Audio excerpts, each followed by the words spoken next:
Okay, everybody, now what I'm going to do is walk you through the steps of how to make some homemade sweet potato pies. And I say pies because my particular recipe is going to turn out 2 pies.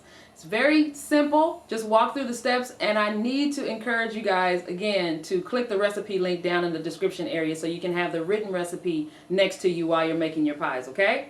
Let's go. So we're going to start off with some fresh yams, and these are really big.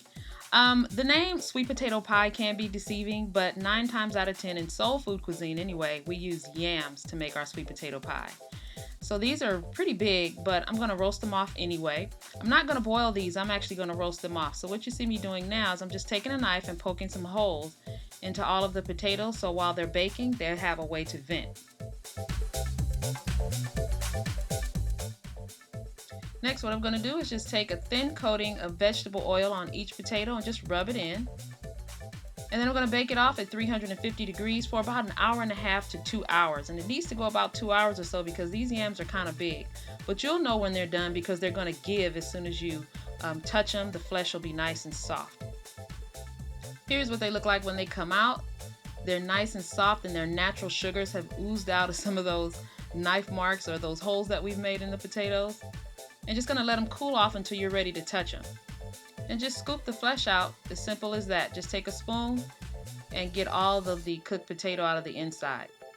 Now here's the tricky part. When you're dealing with yams, yams can be really stringy. The strings can really bring down the pie if you don't watch it. So what I tend to do, especially when they're shaped like this, is to cut the ends off because that's where a lot of the strings are, at the ends of some of these yams. So I just cut them off because they're only going to make it worse when we go in there to make the pie.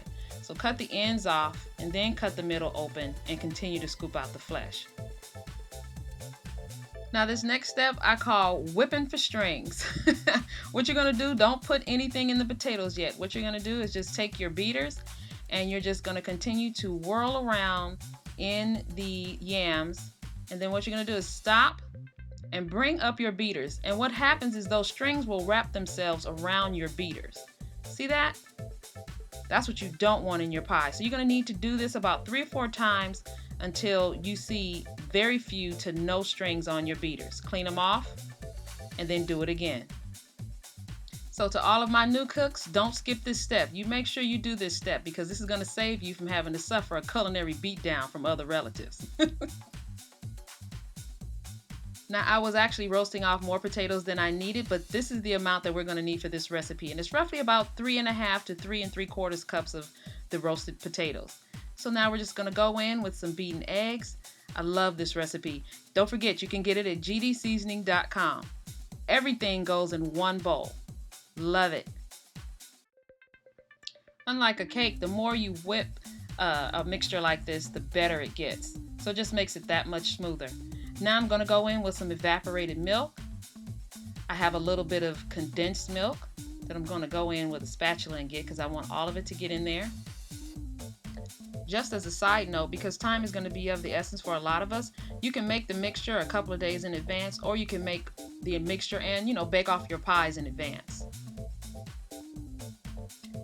Then I'm going to go in with the granulated sugar, some light brown sugar, followed by some pure vanilla extract, and the spices is cinnamon, nutmeg, and ginger. Toss it right in. I'm going to hit it with some salt, and I'm going to whip everything together. I'm looking at this bowl. I love this bowl, especially for this recipe. Shout out to my mama for making sure I have all the latest pieces of Tupperware. Yes, she sells it. Yep, so now finally, you guys, it's nice and smooth, the mixture. I'm just going to add the butter in, and that's just going to make it that much more silky.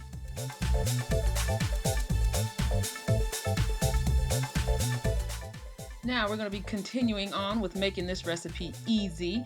I'm also going to be dealing with store-bought pie shells. Now, for those of you who wish to make your own pie crust, your own dough, feel free. I'm not going to do that, okay? So what I did was I got some great frozen pie shells that I've thawed in the refrigerator. Then I just took a fork and poked some holes in the bottom because what I'm going to do is blind bake these pie shells. That means I'm just going to pre-bake them for about 10-12 minutes, depending on how thick they are. So I'm using some rice. I have some rice on hand, and that's just gonna hold the weight down because when the pie shells cook, they tend to puff up, and so that rice is just gonna provide a little bit of weight. Blind baking can often keep your pies from being soggy on the bottom, so it's a good step if you want to try it. You're going to bake these at 350 degrees for about 10 to 12 minutes or 12 to 15 minutes depending on how thick the pie shells are. Just go ahead and remove your rice and your parchment paper, and don't go try to cook that rice in any other recipes because it's not going to turn out right. I can tell you that now. If you use beans, don't try to cook the beans for anything else. They are now pie weights, okay? Now we can start filling our pies, and this is what I do just to make sure that the pies are the exact same and they turn out and cook evenly at the same time. I take a 1 cup measure and I just do the 1-2 back and forth. 1 cup in this pie, 1 cup in the next pie, and back and forth until I have the mixture evenly distributed. These pie shells are deep dish pie shells, okay? Deep dish. Make sure if you get them in the freezer section that they are marked as such. If you want to, you can use regular pie shells. I think you can get about 3 pies out of this mixture if you use the regular ones. After you get all the filling inside the pie shells, just smooth them out gently. Make sure they're even. Just like that.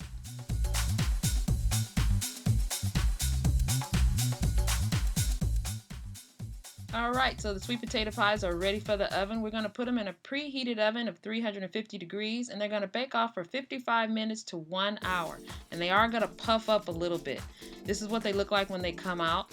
Don't worry, they're going to deflate. It's not an issue at all. That's just part of this pie and how it bakes. Absolutely gorgeous.